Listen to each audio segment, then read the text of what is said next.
হযরত বেলাল রাদিয়াল্লাহু তাআলা আনহুর ব্যাপারে প্রসিদ্ধ ঘটনা আছে।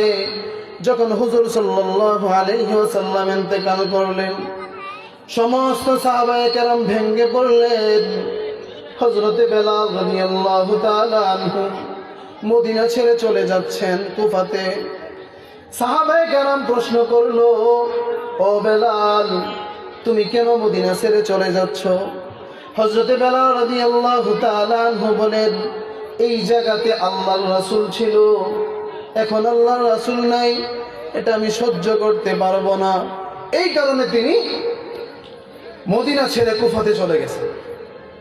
দীর্ঘ 6 মাস পর আল্লাহ রাসূল সাল্লাল্লাহু আলাইহি ওয়াসাল্লামকে তিনি স্বপ্নের যুগে দেখলেন। আল্লাহ রাসূল সাল্লাল্লাহু আলাইহি ওয়াসাল্লাম হযরত বেলাল রাদিয়াল্লাহু তাআলা আনহুকে বলেন, বেলাল, তোমাকে এত ভালোবাসতাম, তুমি আমাকে এত ভালোবাসো, আজকে এতদিন হয়ে গেল তুমি একবারও আমার রওজার সামনে আসলা না, আমার জিয়ারত করার জন্য তুমি আসলা না। হযরত বেলাল রাদিয়াল্লাহু তাআলা আনহু এই স্বপ্নের পরে আবার মদিনাতে আসেন, আল্লাহর রাসূলের কবর জিয়ারত করবেন। যখন রওজা জিয়ারত করা শেষ হইল, আবার তিনি চলে যাচ্ছেন কুফার দিকে। সাহাবায়ে কেরাম দেখে বলতেছে, এত বড় একজন মুয়াজ্জিন, আল্লাহর রাসূলের মুয়াজ্জিন, যিনি আজান দেওয়ার সময় আল্লাহ রাসূল পাশে বসে বসে তার আজান শুনত, তিনি এতদিন পর্যন্ত নাই। সাহাবায়ে কেরাম বলে, বেলাল, এতদিন পরে আসছো, আজকে একটা আজান দিয়ে যাও। কিন্তু হযরত বেলাল রাদিয়াল্লাহু তাআলা আনহু রাজি হচ্ছেন না।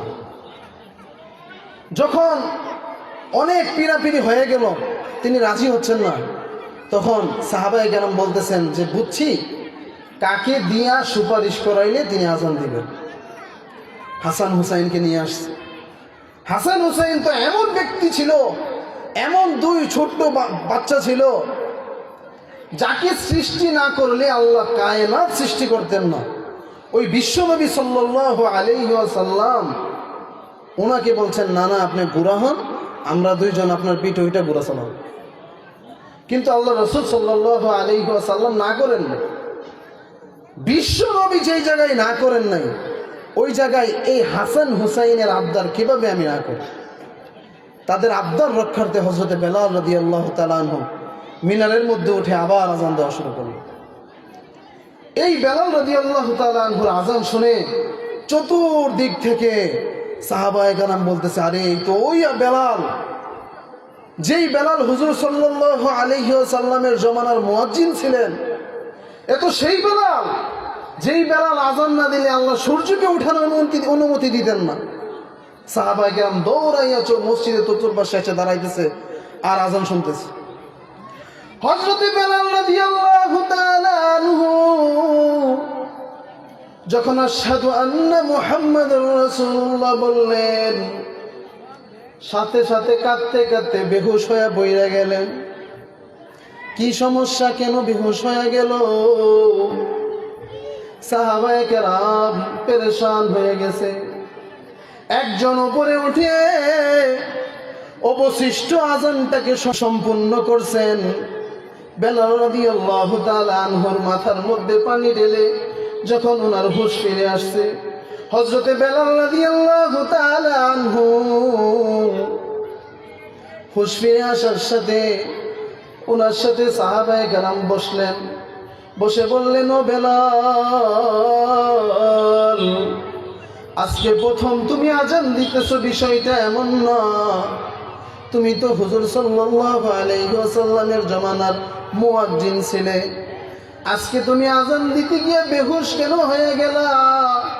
বেলাল রাদিয়াল্লাহু তাআলা আনহু বলে,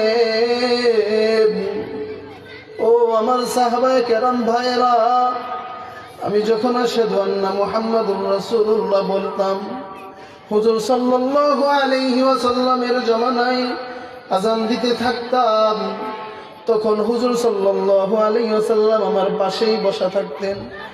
আশহাদু আন্না মুহাম্মাদুর রাসূলুল্লাহ এর অর্থ হইল আমি সাক্ষ্য দিতেছি অবশ্যই মুহাম্মদ আল্লাহর রাসূল।